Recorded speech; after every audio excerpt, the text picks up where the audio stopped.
अति पवित्रता में वास करने वाला परमेश्वर ने एक और अनुग्रही दिन देखने का सौभाग्य हमें दिया है। ये दिन मसीह में आरंभ करने के लिए प्रभु के हाथों में हम अपने आप को समर्पण करते हैं। आज के ध्यान के लिए हम पढ़ेंगे पहली कुरिन्थियों 2 अध्याय 9वां वचन, 1 Corinthians chapter 2 verse 9।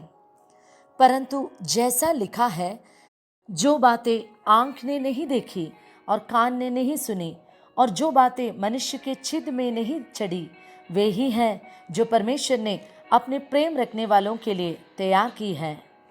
यहाँ साफ साफ लिखा है, जो भी यीशु मसीह पर प्रेम रखते हैं उनके लिए जो परमेश्वर ने सिद्ध करके रखा है, वो किसी की आंखों ने नहीं देखी, किसी कानों ने नहीं सुनी और किसी के दिल में उसकी सोच भी नहीं आई है। अगर हम एक कंपनी में या एक ऑफिस में काम करते हैं तो महीने के पहले हफ्ते में हमें अपनी तनख्वाह मिलती है ना।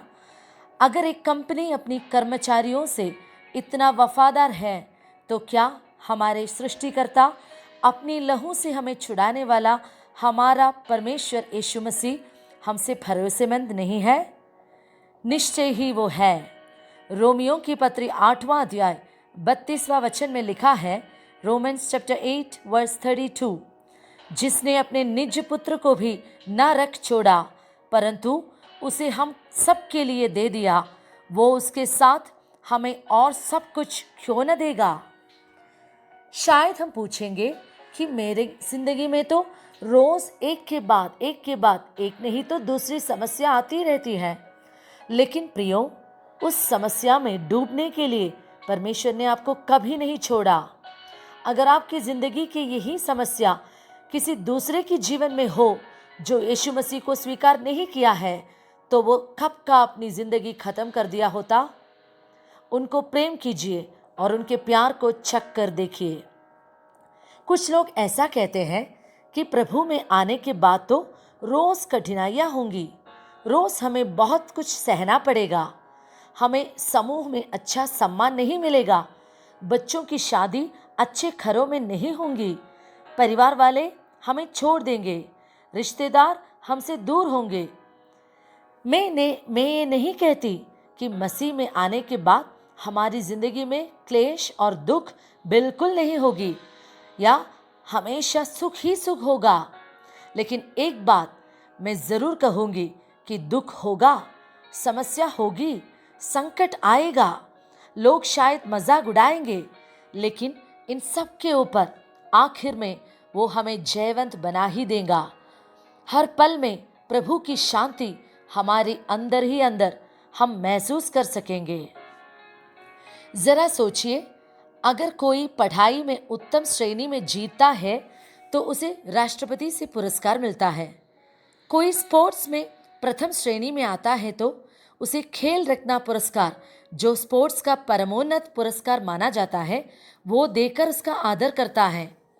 अगर कोई एकदम अच्छी एक्टिंग करता है तो उसे ऑस्कार मिलता है। अगर इंडियन स्पेस रिसर्च ऑर्गेनाइजेशन एक उपग्रह प्रक्षेपण करता है और वो सफल होता है तो पूरे देश उसे खुशी से मनाते हैं, है ना। उसके बाद उस टीम में जो भी काम किए हैं उन सबको उपहार देकर देश उनका आदर करते हैं। अगर एक देश जानता है कि कोई भी जो उसके नियमों के अनुसार मान सम्मान लाता है उसको कैसे आदर करना है, तो क्या हमारे पिता परमेश्वर नहीं जानते कि उनके वचनों का पालन करने वालों को, उन पर प्रेम रखने वालों को कैसे आदर करना है, कैसे सम्मान देना है। इस दुनिया का सारा आदर और उपहार तो हमें मरने तक मिलेगा, उसके बाद कोई मनुष्य कुछ नहीं कर सकता, लेकिन यीशु मसीह का अनुग्रह इस दुनिया में भी है और सच्चा इनाम तो हम उस दिन पाएंगे जब हम उनके साथ स्वर्ग में पहुंचेंगे। उनका इनाम नाश होने वाला नहीं है, परंतु सदा के लिए हमें शोभित करने वाले अनमोल तोहफे होंगे। इसलिए पहली कुरिन्थियों में ऐसा लिखा है कि जो बातें आंख ने न देखी और कान ने नहीं सुनी और मनुष्य के चित्त में नहीं चढ़ी, वे ही हैं जो परमेश्वर ने अपने प्रेम रखने वालों के लिए तैयार की है। पूरी उम्मीद के साथ उनकी सेवकाई में लगे रहिए, उनके प्रेम में दिन ब दिन बढ़ते आइए। अनंतता में प्रतिफल पाने के लिए हम दौड़े बिना थके और भरोसेमंद होके। प्रभु आप सबको आशीर्वाद करे। आमीन।